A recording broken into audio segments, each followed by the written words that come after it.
Dear viewers, हमारे दृष्टि PCS channel पर अब से हर रोज शाम 6 बजे राज्य विशेष करंट अफेयर्स देखना न भूलें। धन्यवाद।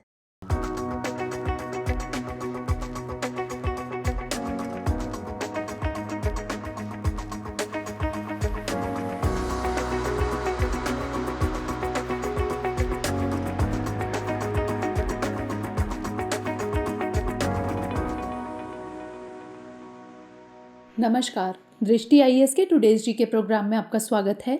शुरुआत करते हैं पिछले सेशन के रिकैप से। पहला प्रश्न था, अंतर्राष्ट्रीय श्रम संगठन यानी आईएलओ के संदर्भ में निम्नलिखित कथनों पर विचार कीजिए। 1. यह एक त्रिपक्षीय संयुक्त राष्ट्र एजेंसी है। 2. यह world employment and social outlook यानी WESO ट्रेंड्स रिपोर्ट जारी करता है। ऊपर दिए गए कथनों में से कौन सा यहाँ से सही है या फिर है? इसका सही जवाब था 1 और 2 दोनों। अगला प्रश्न था, निम्नलिखित कथनों पर विचार कीजिए। 1. गुरु रविदास का संबंध भक्ति आंदोलन से था। 2. अमृतवाणी रविदासिया धर्म का पवित्र ग्रंथ है। ऊपर दिए गए कथनों में से कौन सा यहाँ से सही है या फिर है? इसका सही जवाब था 1 और 2 दोनों। अगला प्रश्न था, निम्नलिखित कथनों पर विचार कीजिए। 1. टेक्नोटेक्स इंडिया कार्यक्रम का आयोजन वस्त्र मंत्रालय द्वारा किया जाता है। 2. वैश्विक टेक्निकल टेक्सटाइल मार्केट में भारत की हिस्सेदारी सबसे ज्यादा है। ऊपर दिए गए कथनों में से कौन सा यहाँ से सही है या फिर है? इसका सही जवाब था केवल 1। अगला प्रश्न था, सीबीआई के संदर्भ में निम्नलिखित कथनों पर विचार कीजिए। 1. सीबीआई केवल केंद्र शासित प्रदेशों में अपराधों की जांच के लिए स्वतः संज्ञान ले सकती है। 2. सर्वोच्च न्यायालय और उच्च न्यायालय सीबीआई को राज्य की सहमति के बिना देश में कहीं भी किसी अपराध की जांच करने का आदेश दे सकते हैं। ऊपर दिए गए कथनों में से कौन सा यहाँ से सही है या फिर है? इसका सही जवाब था 1 और 2 दोनों। अगला प्रश्न था, फाइनेंशियल एक्शन टास्क फोर्स यानी FATF के संदर्भ में निम्नलिखित कथनों पर विचार कीजिए। 1. यह संयुक्त राष्ट्र के तहत स्थापित एक अंतर सरकारी निकाय है। 2. इसका सचिवालय आर्थिक सहयोग और विकास संगठन के मुख्यालय में स्थित है। 3. वर्तमान में कोई भी देश FATF की ब्लैक लिस्ट में नहीं है। ऊपर दिए गए कथनों में से कौन सा यहाँ से सही है या फिर है? इसका सही जवाब था केवल 2। अगला प्रश्न था, देवास एंड ट्रिक्स समझौते के संबंध में निम्नलिखित कथनों पर विचार कीजिए। 1. यह सौदा 2010 में 2 संस्थानों के बीच हुआ था, जिसे 1 साल बाद रद्द कर दिया गया। 2. यह सौदा मुख्य रूप से संचार उपग्रहों को लेकर हुआ था। उपर्युक्त में से कौन सा यहाँ से कथन सही है या फिर है? इसका सही जवाब था केवल 2। अगला प्रश्न था, वैक्सीन मैंडेट के संदर्भ में निम्नलिखित कथनों पर विचार कीजिए। 1. संयुक्त राज्य अमेरिका में वैक्सीन मैंडेट यानी अधिदेश नहीं है। 2. अमेरिकी राज्यों के पास वैक्सीन मैंडेट लागू करने का कोई कानूनी और संवैधानिक अधिकार नहीं है। उपर्युक्त में से कौन सा यहाँ से कथन सही है या फिर है? इसका सही जवाब था केवल 1। अगला प्रश्न था, संयुक्त अरब अमीरात के संबंध में निम्नलिखित कथनों पर विचार कीजिए। 1. इसकी स्थल सीमा ओमान और सऊदी अरब एवं समुद्री सीमा केवल कतर के साथ लगती है। 2. यह अरब प्रायद्वीप के पूर्वी छोर पर स्थित है। उपर्युक्त में से कौन सा यहाँ से कथन सही है या फिर है? इसका सही जवाब था केवल 2। अगला प्रश्न था, हाल ही में खबरों में रहा गिव एंड टेक फॉर्मूला निम्नलिखित में से किस राज्य से संबंधित है?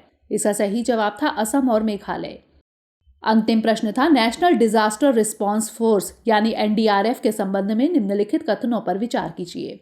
1. वर्तमान में इसमें 15 बटालियन शामिल हैं। 2. अतुल करवाल NDRF के वर्तमान महानिदेशक हैं। उपर्युक्त में से कौन सा यहाँ से कथन सही है या फिर है? इसका सही जवाब था 1 और 2 दोनों। शुरुआत करते हैं आज के सेशन की। सबसे पहले देखेंगे अभ्यास प्रश्न। निम्नलिखित कथनों पर विचार कीजिए। 1. भारत में ऐसा कोई कानून नहीं है जो प्रेस की आजादी को स्पष्ट रूप से सुरक्षा देता हो। 2. विंडहोक घोषणा पत्र यानी विंडहोक डेक्लेरेशन प्रेस की स्वतंत्रता से संबंधित है। उपर्युक्त में से कौन सा यहाँ से कथन सही है या फिर है? केवल 1, केवल 2, 1 और 2 दोनों, या फिर ना तो 1 और ना ही 2? इसका सही जवाब है ऑप्शन C, 1 और 2 दोनों, यानी दोनों कथन सही हैं।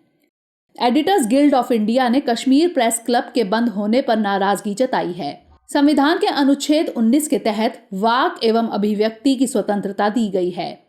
भारत में ऐसा कोई कानून नहीं है जो प्रेस की आजादी को स्पष्ट रूप से सुरक्षा देता हो। हालांकि संविधान के अनुच्छेद 19(1)(a) के तहत प्रेस की आजादी अंतर्निहित है। इसलिए कथन 1 सही है। 1950 में रोमेश थापर बनाम मद्रास राज्य में सर्वोच्च न्यायालय ने कहा था कि सभी लोकतांत्रिक संगठनों की नींव प्रेस की स्वतंत्रता पर टिकी हुई है। विंडहोग घोषणा पत्र यानी विंडहोग डेक्लेरेशन प्रेस की स्वतंत्रता से संबंधित है। द विंडहोग डेक्लेरेशन 1991 में प्रेस स्वतंत्रता सिद्धांतों का उल्लेख किया गया था, इसलिए कथन 2 भी सही है। इसे अफ्रीकी अखबार के पत्रकारों द्वारा लाया गया था। तो इस तरह इस प्रश्न का सही जवाब है ऑप्शन सी, 1 और 2 दोनों। हमारे वीडियो अंग्रेजी में देखने के लिए फॉलो करें हमारा ही दूसरा यूट्यूब चैनल दृष्टि IAS इंग्लिश। आज के सेशन का पहला प्रश्न है, राष्ट्रीय कृषि और ग्रामीण विकास बैंक यानी नाबार्ड के संदर्भ में निम्नलिखित कथनों पर विचार कीजिए। 1, यह एक वैधानिक निकाय है। 2, यह सहकारी बैंकों और क्षेत्रीय ग्रामीण बैंकों का पर्यवेक्षण करता है। उपर्युक्त में से कौन सा यहाँ से कथन सही है या फिर है? केवल 1, केवल 2, 1 और 2 दोनों, या फिर ना तो 1 और ना ही 2? इसका सही जवाब है ऑप्शन सी, 1 और 2 दोनों। हाल ही में नाबार्ड ने वर्ष 2022-23 के लिए गुजरात के लिए स्टेट फोकस पेपर जारी किया। इस रिपोर्ट में नाबार्ड ने कहा कि 2019-20 में गुजरात की खाद्यान्न उत्पादकता राष्ट्रीय औसत से कम थी। नाबार्ड एक वैधानिक निकाय है जिसकी स्थापना राष्ट्रीय कृषि और ग्रामीण विकास बैंक अधिनियम 1981 के तहत की गई थी। अतः कथन 1 सही है। यह ग्रामीण बुनियादी ढांचे के निर्माण के लिए पुनर्वित्त यानी रीफाइनेंस सहायता प्रदान करता है। यह सहकारी बैंकों और क्षेत्रीय ग्रामीण बैंकों का पर्यवेक्षण करता है, इसलिए कथन 2 भी सही है। तो इस तरह इस प्रश्न का सही जवाब है ऑप्शन सी, 1 और 2 दोनों। अगला प्रश्न है, निम्नलिखित में से कौन सा इंडोनेशिया का सबसे पश्चिमी द्वीप है? जावा, लोम्बोक, सुमात्रा या फिर बाली? इसका सही जवाब है ऑप्शन सी, सुमात्रा। इंडोनेशिया अपनी राजधानी जकार्ता से बोर्नियो द्वीप पर पूर्वी कालीमंतान में शिफ्ट कर रहा है। इस नई राजधानी का नाम नुसंतारा रखा गया है। इंडोनेशिया की संसद ने इसके मद्देनजर कानून भी पास कर दिया है। दरअसल जकार्ता पर डूबने का खतरा मंडरा रहा है, जिसके कारण वहां की सरकार ने देश की राजधानी को बदलने का निर्णय लिया है। इंडोनेशिया का सबसे पश्चिमी और दूसरा सबसे बड़ा द्वीप सुमात्रा है, इसलिए विकल्प सी सही है। उपर्युक्त विकल्पों का क्रम पश्चिम से पूर्व इस प्रकार है: सुमात्रा, जावा, बाली एवं लोम्बोक। तो इस तरह इस प्रश्न का सही जवाब है ऑप्शन सी, सुमात्रा।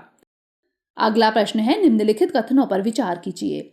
1, ला नीना अल नीनो दक्षिणी दोलन यानी El Nino southern oscillation ENSO की शीत अवस्था यानी कूल फेज होती है। 2, दक्षिण अमेरिका के अयनवर्तीय क्षेत्र यानी ट्रॉपिक्स में प्रशांत महासागर से सटे इलाकों में जब समुद्री जल की सतह का तापमान कम होता है तो इस पूरी घटना को ला नीना प्रभाव कहा जाता है।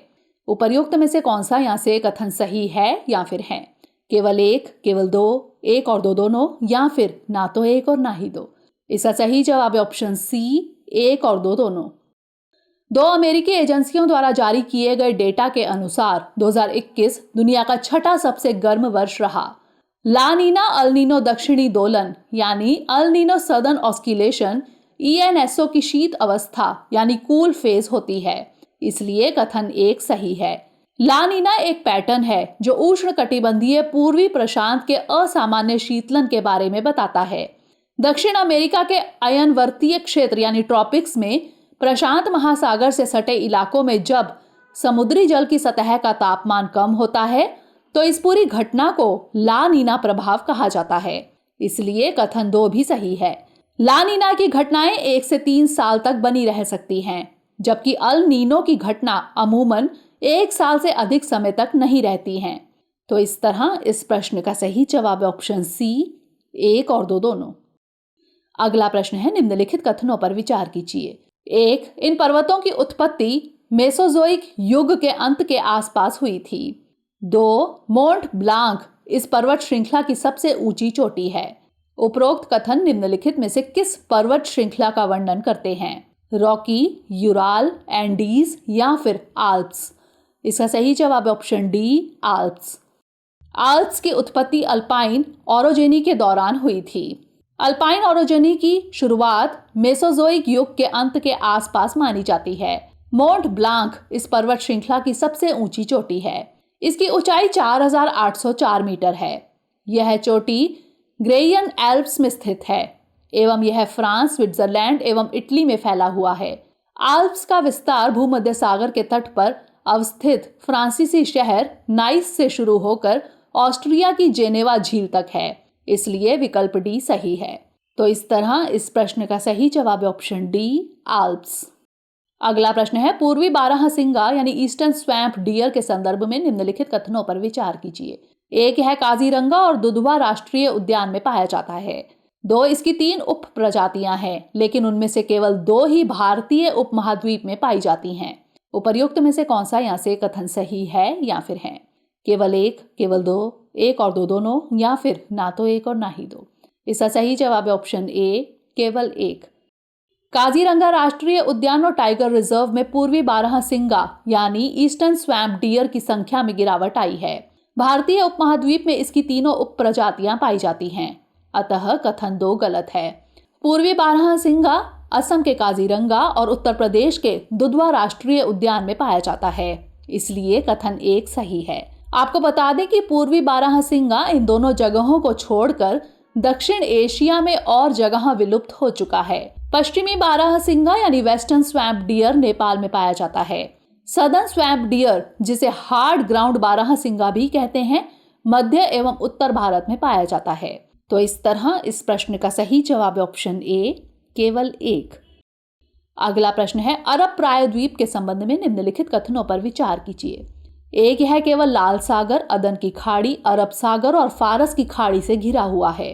2, भौगोलिक दृष्टि से बिना कोई स्पष्ट सीमांकन रेखा के उत्तर में अरब प्रायद्वीप और सीरियाई रेगिस्तान मिल जाते हैं। उपर्युक्त में से कौन सा यहाँ से कथन सही है या फिर है? केवल 1, केवल 2, 1 और 2 दोनों, या फिर ना तो 1 और ना ही 2। इसका सही जवाब है ऑप्शन बी, केवल 2। हाल ही में यमन के हूती विद्रोहियों ने अबू धाबी में हुए हमले में ड्रोन के अलावा क्रूज और बैलिस्टिक मिसाइलों का भी इस्तेमाल किया था। इस हमले से अरब प्रायद्वीप में उथल पुथल शुरू हो गई है। अरब प्रायद्वीप पश्चिम और दक्षिण पश्चिम में लाल सागर, दक्षिण में अदन की खाड़ी, दक्षिण और दक्षिण पूर्व में अरब सागर, पूर्व में ओमान की खाड़ी एवं फारस की खाड़ी से घिरा हुआ है। कथन 1 में ओमान की खाड़ी नहीं दी गई है, इसलिए कथन 1 सही नहीं है। भौगोलिक दृष्टि से बिना कोई स्पष्ट सीमांकन रेखा के उत्तर में अरब प्रायद्वीप और सीरियाई रेगिस्तान मिल जाते हैं, इसलिए कथन 2 सही है। लेकिन सऊदी अरब और कुवैत की उत्तरी सीमाओं को आमतौर पर अरब की सीमा के रूप में माना जाता है। तो इस तरह इस प्रश्न का सही जवाब है ऑप्शन बी, केवल 2। अगला प्रश्न है, मैरिटल रेप के संबंध में निम्नलिखित कथनों पर विचार कीजिए।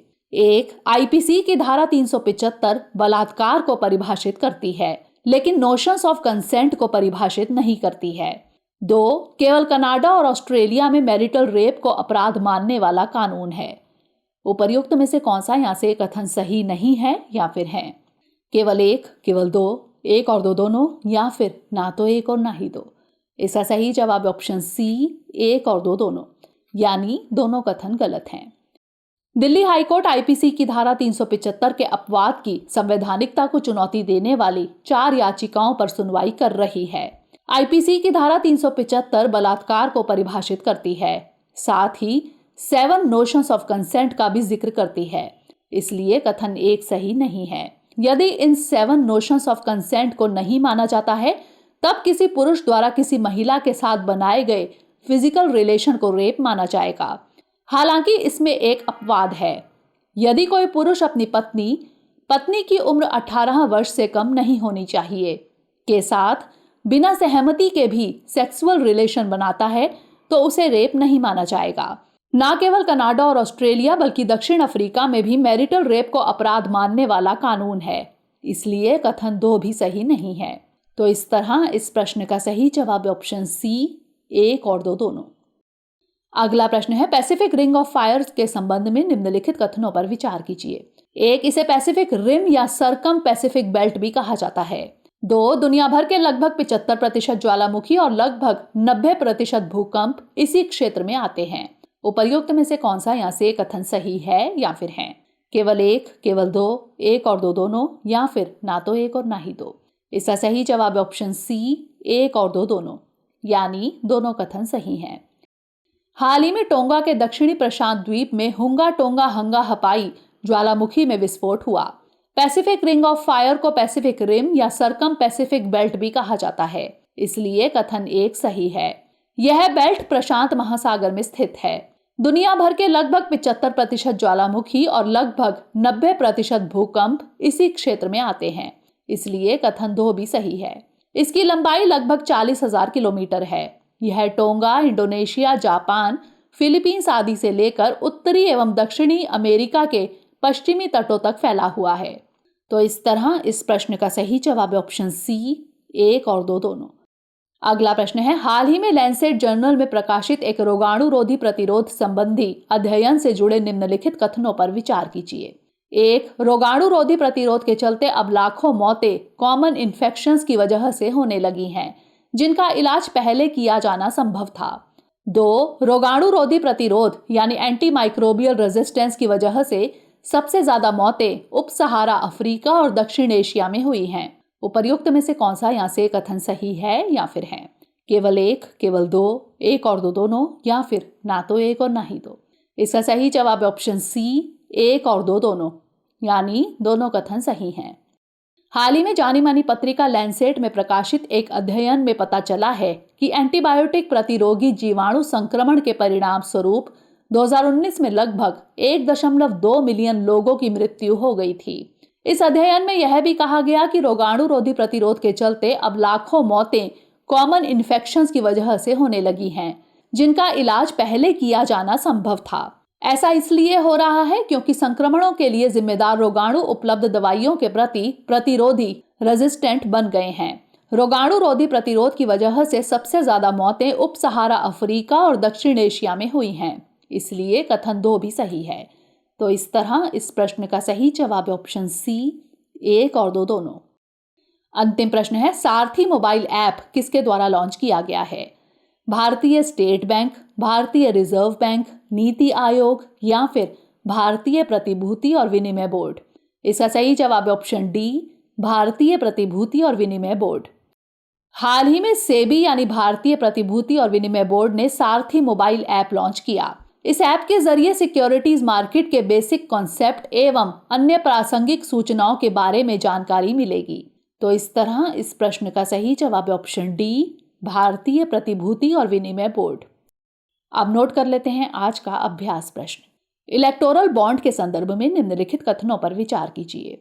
1. यह राजनीतिक दलों को चंदा देने का एक वित्तीय साधन यानी फाइनेंशियल इंस्ट्रूमेंट है। 2. यह भारतीय रिजर्व बैंक द्वारा जारी किया जाता है। उपर्युक्त में से कौन सा यहाँ से कथन सही है या फिर है? केवल 1, केवल 2, 1 और 2 दोनों, या फिर ना तो 1 और ना ही 2? इसका उत्तर हमें कमेंट सेक्शन में जरूर भेजिएगा। अगले सेशन में नए प्रश्नों के साथ मिलेंगे। तब तक के लिए पढ़ते रहिए एंड स्टे सेफ।